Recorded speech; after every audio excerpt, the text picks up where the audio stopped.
Hello बच्चों, तो आज फिर मैं आपके लिए आई हूँ इम्पोर्टेंट क्वेश्चंस लेके। तो आज हम अपनी क्लास की शुरुआत करने वाले हैं 15 इम्पोर्टेंट क्वेश्चंस के साथ, जो हरियाणा के किसी भी एग्ज़ाम में, अगर आप किसी भी एग्ज़ाम की तैयारी कर रहे हो, चाहे आप सेट की कर रहे हो, चाहे आप स्टेट लेवल की कर रहे हो, चाहे आप क्लरिकल किसी भी एग्ज़ाम की तैयारी कर रहे हो, ये काफ़ी इंपॉर्टेंट क्वेश्चन है हर एग्ज़ाम के लिए। तो बच्चों, आप मेरे साथ जुड़े रहे और आप इसके नोट्स बना सकते हैं और आप इसको लर्न कर सकते हैं। उसके बाद तो हम टाइम वेस्ट नहीं करते, हम शुरुआत करते हैं। तो हमारा फर्स्ट क्वेश्चन है, हरियाणा में संस्कृत भाषा का विकास किस काल में हुआ? हरियाणा में संस्कृत भाषा का विकास किस काल में हुआ? तो वो हुआ था 600 ईस्वी पूर्व में। हरियाणा में संस्कृत भाषा का विकास 600 ईस्वी पूर्व में हुआ था। क्लियर बच्चों? सेकंड क्वेश्चन हम करते हैं, उत्तर वैदिक काल में हरियाणा में किस वंश का शासन था? उत्तर वैदिक काल में हरियाणा में किस वंश का शासन था? तो वो था कुरु वंश का। कौन सा था बच्चों उत्तर वैदिक काल में? कुरु वंश का। तो सेकंड क्वेश्चन यहाँ हमारा क्लियर होता है। अब हम थर्ड पे चलते हैं, अशोक स्तंभ की लिपि क्या है? अशोक स्तंभ की लिपि क्या है? वो है ब्राह्मी लिपि। कौन सी है बच्चों? ब्राह्मी लिपि। वेरी इंपॉर्टेंट क्वेश्चन बच्चों, थर्ड क्वेश्चन। लेकिन हम फोर्थ पर आगे चलते हैं, समुद्रगुप्त के समय हरियाणा के किस शहर से सोने के सिक्के प्राप्त हुए? तो वो है जगाधरी। जगाधरी से हमें समुद्रगुप्त के समय सोने के सिक्के प्राप्त हुए। ठीक है बच्चों, यह हमारा फोर्थ क्वेश्चन कंप्लीट होता है। आगे हम करते हैं फिफ्थ क्वेश्चन, 1947 में भारत के स्वतंत्र होने के बाद तक हरियाणा किस प्रांत के भाग में था?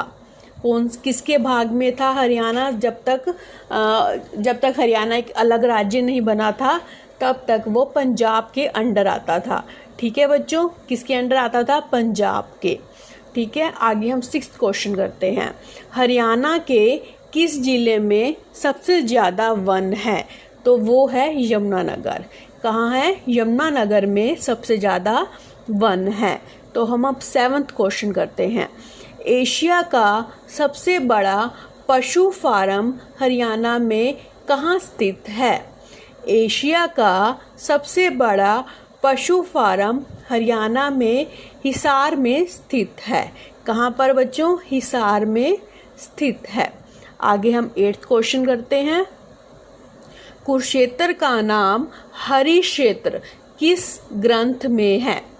कुरुक्षेत्र का नाम हरिक्षेत्र किस ग्रंथ में है? वो है स्कंद पुराण।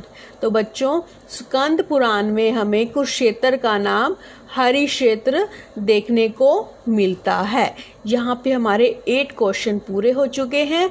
ये सभी क्वेश्चंस किसी ना किसी एग्ज़ाम में आए हुए हैं, मैंने वही से ही उठाए हैं, तो आप प्लीज़ इनको अच्छी तरह रीड करना। नेक्स्ट हम करते हैं, किस ग्रंथ में हरियाणा को बहुधान्यक कहा गया है? किस ग्रंथ में हरियाणा को बहुधान्यक कहा गया है? वो है महाभारत। महाभारत ग्रंथ में हरियाणा को बहुधान्यक कहा गया है। आगे हम 10th क्वेश्चन करते हैं, किस पुराण में हरियाणा का नाम हरियाली था? किस पुराण में था? स्कंद पुराण में। स्कंद पुराण में हरियाणा का नाम क्या था? हरियाली। ठीक है बच्चों, यहाँ पे हमारा 10th क्वेश्चन कंप्लीट होता है।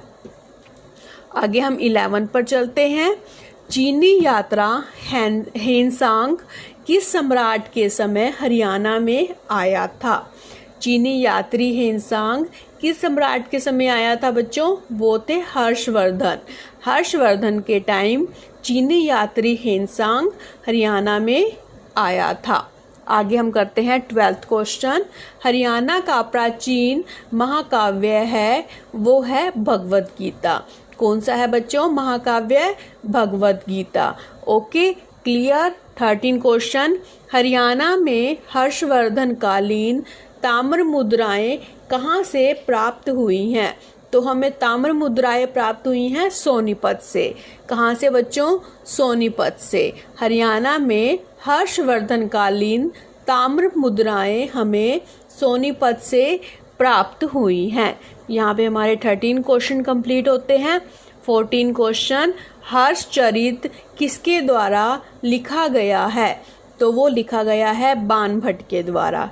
हर्षचरित बाणभट्ट के द्वारा लिखा गया है।